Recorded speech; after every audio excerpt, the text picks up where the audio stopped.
लाक्षागृह की आग से पांडव जैसे तैसे बचकर निकले थे। यहाँ से बचकर वे गुप्त मार्ग से निकलकर जंगल में प्रवेश कर गए।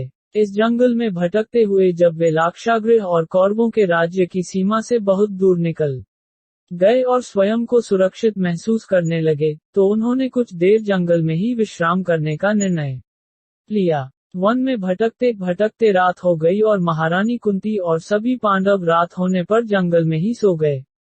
परंतु सभी की सुरक्षा को ध्यान में रखते हुए पांडुपुत्र भीम जागकर पहरा देने लगे।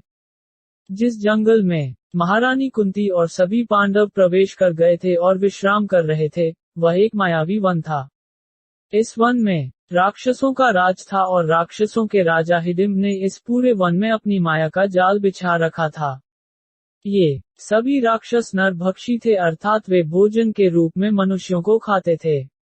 राक्षसों के राजा हिडिंब ने मनुष्य की गंध महसूस कर ली थी और अब वो सभी पांडवों को अपना और अपनी राक्षस प्रजाति का भोजन बनना चाहता था। इसके लिए राक्षसों के राजा हिडिंब ने अपनी बहन राक्षसी हिडिंबा को बुलाया और उसे उन सभी मनुष्यों को अपने निवास स्थान तक लाने का काम सौंपा। अपने भाई राक्षस राज हिडिंब का आदेश पाकर राक्षसी हिडिंबा इस कार्य को पूर्ण करने के लिए सभी पांडवों को ढूंढ कर लाने के लिए निकल पड़ी। जब राक्षसी हिडिंबा ने पांडवों के निकट पहुंची, तो उसने देखा कि अन्य सभी पांडव तो विश्राम कर रहे थे, परंतु उनमें से एक जागकर पहरा दे रहा था। वे पांडुपुत्र भीम थे।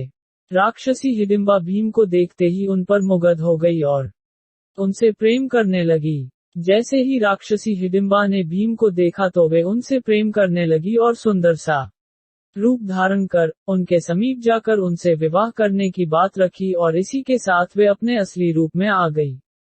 अपना परिचय दिया और उन्हें अपने भाई राक्षस हिडिंब की सभी पांडवों को खा जाने की योजना के बारे में भी बताया। भीम को इस बात पर क्रोध आ गया और वे माता कुंती तथा अन्य सभी भाइयों के साथ राक्षसों के निवास स्थान तक जा पहुँचे। माता कुंती के साथ सभी पांडवों के राक्षसों के निवास स्थान पहुँचने पर हिडिंब बहुत खुश हुआ कि उसकी बहन हिडिंबा भोजन स्वरूप सभी मनुष्यों को लेकर आ गई थी। परंतु जैसे ही उसे ये पता चला कि हिडिंबा भीम से प्रेम करने लगी, उससे विवाह करना चाहती हैं और साथ ही साथ सभी पांडवों और माता कुंती को अपना भोजन न बनाने के लिए प्रार्थना करती हैं, तो हिडिंब क्रोधित हो गया और भीम को युद्ध के लिए ललकारा। तब भीम और हिडिंब के बीच भयानक युद्ध होता है, जिसमें भीम तो बलशाली थे ही, परंतु राक्षस राज हिडिंब भी बहुत बलशाली था। इस युद्ध में भीम द्वारा राक्षस राज हिडिंब का वध कर दिया जाता है और इस प्रकार भीम विजयी घोषित होते हैं। इस समय भीम इतने क्रोध में थे कि वे राक्षसी हिडिंबा को भी मार देना चाहते थे। उनका ऐसा करने के पीछे यह विचार था कि अपने भाई हिडिंब के वध का बदला लेने के लिए कहीं हिडिंबा उन सभी पांडवों और माता कुंती को कोई हानि न पहुंचाए। परंतु ज्येष्ठ पांडु पुत्र युधिष्ठिर के समझाने पर भीम का क्रोध शांत हुआ और उन्होंने राक्षसी हिडिंबा को छोड़ दिया। राक्षसों की एक परंपरा के अनुसार जो व्यक्ति राक्षसों के राजा को मारता है, उसका विवाह उस राक्षस राज की बहन या बेटी से किया जाता है और वही व्यक्ति राक्षसों का राजा भी नियुक्त किया जाता है।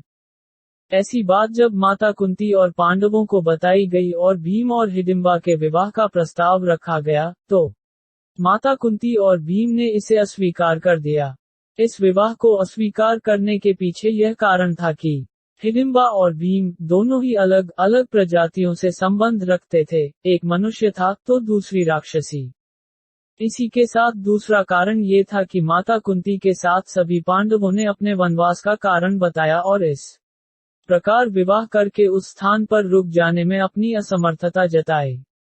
तब हिडिंबा ने माता कुंती को ये विश्वास दिलाया और वचन दिया कि उन दोनों की प्रजातियों के भिन्न होने के कारण किसी भी पांडव को कोई मुश्किल नहीं होगी और जैसे ही हिडिंबा को एक संतान की प्राप्ति हो जाएगी, वैसे ही आप सभी इस स्थान को छोड़कर चले जाना। हिडिंबा के इस वचन को सुनकर और उसके सच्चे प्रेम को देखकर माता कुंती ने भीम और हिडिंबा के विवाह के प्रस्ताव को मान लिया और इस प्रकार उन दोनों का विवाह राक्षसी रीति रिवाजों के साथ संपन्न कराया गया।